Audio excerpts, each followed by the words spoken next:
Alam mo ba na napakaraming taglay na benepisyo ang apple cider vinegar para sa ating kalusugan? Kung ito ay alam mo na, mabuti naman kung ganon. Pero kung nais mo pang madagdagan ang iyong kaalaman tungkol sa mga mahahalagang benepisyo ng ACV or apple cider vinegar sa ating katawan, halika at makinig ka na rin. Narito ang mga kapaki-pakinabang na naidudulot ng apple cider vinegar sa ating katawan. Panuurin at alamin kung paano mo ito gagamitin para lubos mong mapakinabangan ang mga benepisyo nito. Pangtanggal ng balakubak. Maghalo ng 1 tasang maligamgam na tubig, at 1 tasang ACV. Mag-shampoo at banlawan ang buhok. Pagkatapos ay saka ipahid ang ACV sa may puno ng iyong buhok, kung nasaan ang balakubak. Hayaan ito ng 30 minutes bago banlawan. Gawin ito ng 1 hanggang 2 beses kada linggo, para mabawasan ang balakubak. Kapag hindi pa rin gumagaling, damihan ang halo ng ACV at bawasan ang tubig. Sa ganung paraan, malulunasan mo ang problema mo sa balakubak.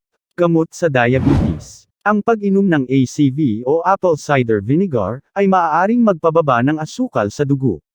Ayon sa pagsusuri ni Dr. Carol Johnston ng Department of Nutrition sa Arizona State University, ang pag-inom ng 2 kutsaritang ACV na inihalo sa 1 basong tubig bago kumain, ay makapipigil sa biglang pagtaas ng blood sugar sa katawan pagkatapos kumain. Nakakatulong ito sa mga taong may diabetes, o kahit sa normal na tao. Ayon kay Dr. Johnston, ang acetic acid ng suka, ay posibleng pumipigil sa pagtunaw ng carbohydrate na ating kinain. Dahil dito, hindi na ito maa-absorb ng ating katawan, at may dudumi na lang. Impeksyon sa tainga o swimmer's ear. Ang swimmer's ear ay impeksyon sa butas at labas ng tainga. Ito'y nakukuha sa pagligo sa maruming swimming pool o sa dagat. Para gamutin ito, maghalo ng kalahating kutsaritang ACV, kalahating kutsaritang alkohol at kalahating kutsaritang tubig na malinis. Itagilid ang ulo at ipatak ito sa loob ng tainga. Hayaan itong manuot ng 1 hanggang 2 minuto, bago ay patulo ang suka palabas. Gawin ito ng 2 beses sa maghapon, hanggang gumaling ang impeksyon. Pero dapat mong tandaan, huwag itong gagawin kung butas ang iyong eardrum. Para pamayat. Sa research pa ni Dr. Johnston kung saan 30 katao ay uminom ng 2 kutsarang ACV, kasama ang kanilang pagkain sa tanghalian at hapunan. Pagkatapos ng 4 na linggo, nakita niyang pamayat ng 2 pounds ang lahat ng sumubok nito. May iilan pa nga ang pamayat ng 4 pounds. Pero may babala, ang purong suka ay matapang at acidic. Kaya kapag hindi ito hinaluan ng tubig o pagkain, pwede itong makasira ng lalamunan, ipin at sikmura. Huwag din itong subukan kung ikay may ulcer o hyperacidity. Alipunga. Ang alipunga ay impeksyon sa pagitan ng mga daliri sa paa. Nagbabalat ito at medyo makati din. Nakukuha natin ito kapag laging basa o pawis ang ating mga paa. Para magamot ito, maghalo ng 1 basong apple cider vinegar, at 1 basong tubig sa 1 palanggana. Ibabad ang iyong paa ng 15 minuto, 2 beses sa maghapon. Tuyuan ang paa ng maigi pagkatapos ibabad. Pwedeng pairan ng alkohol ang paa, para mapatay din ang mga bakterya. Gawin ito ng ilang araw hanggang sa mawala ang alipunga. Vaginal yeast infection. Minsan, ang mga babae ay nagkakaroon ng makati at puting discharge sa kanilang puwerta. Pwedeng makuha ito sa paggamit ng nylon na panty at panty liner. Kailangan ding laging maghugas pagkatapos umihi o dumumi. Para magamot ito, nagbibigay ang doktor ng antifungal suppository. Ngunit kung walang pera, pwedeng maghalo ng 1 kutsarang apple cider vinegar, sa 2 basong maligamgam na tubig. Gamitin ito para hugasan ang loob at labas ng puwerta. Gawin ito ng 2 beses sa maghapon at sa loob ng 5 hanggang 7 araw. Kapag gumaling na ang impeksyon, tigilan na ang paghugas sa loob ng puwerta, dahil nakasasama rin ito sa katagalan. Kumain din ng 1 tasang yogurt sa loob ng 5 araw, para manumbalik ang lactobacillus, ang mga good bacteria ng ating katawan. Gamot sa kulugo o warts. Mahirap gamutin ang kulugo. Mahal ang gastos para magpa-cautery sa doktor. Ang isang home remedy ay ang paggamit ng cotton ball na sinawsaw sa purong apple cider vinegar. Ipatong itong cotton ball sa kulugo at lagyan ng band-aid sa buong magdamag. Siguraduhing basang-basa ang cotton ball ng ACV. Medyo mahapdi ito, pero kaya namang tiisin. Gawin ito araw-araw sa loob ng 2 linggo o lampas pa. Pagkalipas ng ilang araw, mamamaga at mangingitim ang kulugo, bago ito tuluyang matatanggal. Ituloy pa rin ang paglagay ng apple cider vinegar ng ilang araw, para hindi bumalik ang kulugo. Maghugas palagi ng kamay para hindi lumipat ang kulugo sa ibang parte ng katawan. Nagpapabuti ng kalusugan sa puso. Ang sakit sa puso ay isa sa mga pangunahing sanhi ng kamatayan ng tao. May ilang mga biological na kadahilanan na maaaring magiging sanhi ng pagkakaroon ng panganib sa sakit sa puso.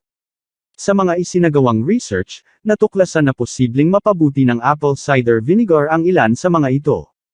Ngunit maraming pag-aaral sa mga benepisyo ng apple cider vinegar ang isinagawa sa mga hayop, na maaaring hindi sumasalamin sa mga benepisyo sa mga tao. Ang ginawang research ng mga eksperto noong 2020 sa parehong tao at hayop, natuklasan na ang apple cider vinegar ay potensyal na makakatulong sa mga antas ng high-density lipoprotein, low-density lipoprotein, triglycerides, at kabuuang cholesterol. Ang isang 2021 research sa mga tao, ay natuklasan na ang apple cider vinegar ay maaaring makinabang sa kabuuang level ng cholesterol. Pinapabuti ang kalusugan ng balat. May ilang mga tao na gumagamit ng apple cider vinegar bilang isang pangkaraniwang lunas para sa mga kondisyon ng balat tulad ng tuyong balat o dry skin, at eczema. Ang balat ay natural na bahagyang acidic. Ngunit maaaring ito ay hindi gaanong acidic sa mga taong may eczema.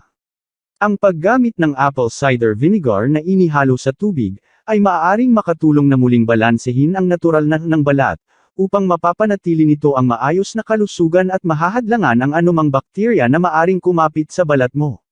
Isa pa, dahil sa antibacterial properties nito, ang diluted na apple cider vinegar, ay maaaring makakatulong na maiwasan ang mga impeksyon sa balat na nauugnay sa eczema at iba pang mga kondisyon ng balat. Mayroon namang ilang tao na gumagamit ng diluted apple cider vinegar, bilang pang face wash o toner. Ang ideya ay, maaari itong pumatay ng bakterya at maiwasan ang pagkakaroon ng mga spots sa mukha. Gayunpaman, isang pag-aaral ng 22 kataong may eczema, ang nagulat na ang apple cider vinegar ay hindi nakabuti sa skin barrier at nagdulot ng pangangati ng balat. Kaya posible rin, na may mga tao na nagkakaroon ng allergic reaction kapag gumamit ng apple cider vinegar.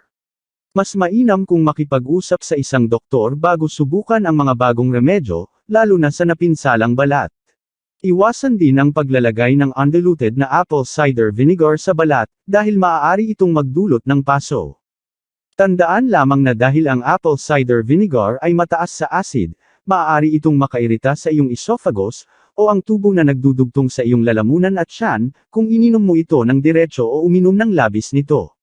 Ang hindi natunaw na ACV, ay maaari ding makasira ang enamel ng ngipin. Para maiwasan ang mga isyong ito, laging hahaluan ng tubig ang apple cider vinegar, at inumin ito sa pamamagitan ng straw para protektahan ang iyong mga ngipin. Maaaring magdulot ng indigestion o hindi pagkatunaw ng pagkain ang ACV sa ilang tao, o makaramdam sila ng pagkahilo. Kaya dapat huwag inumin ito ng walang laman ang tiyan, at kung nasusuka ka o nasusuka pagkatapos mong inumin, itigil ang paggamit nito. Ang ACV, ay maaari ding mag-interact sa ilang mga gamot, tulad ng diuretics, laxatives, at insulin. Palaging itanong sa iyong doktor kung ligtas na gamitin ang ACV kasama ng iyong mga kasalukuyang iniinom na gamot. Kung mababa naman ang potassium level mo o hypokalemia, ang labis na paggamit ng apple cider vinegar, ay maaaring magpalala sa kondisyon. Dahil ang pagkonsumo ng marami nito ay maaaring makabawas ng potassium level mo.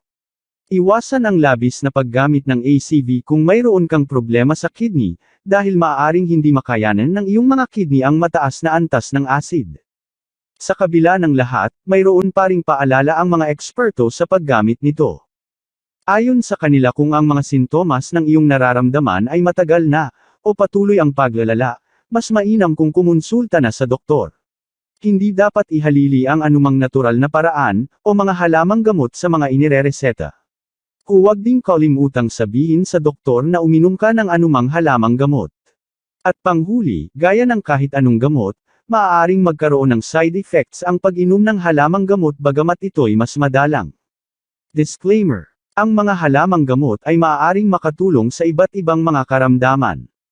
Subalit marami dito, ay wala pang sapat na pag-aaral at wala pang kasiguraduhan. Hindi pa rin tayo makapagbibigay ng katiyakan, na ang mga ito ay epektibo, sapagkat ang epekto ng mga halamang gamot ay maaaring gumana sa ilan, ngunit sa iba ay maaaring hindi naman gumana.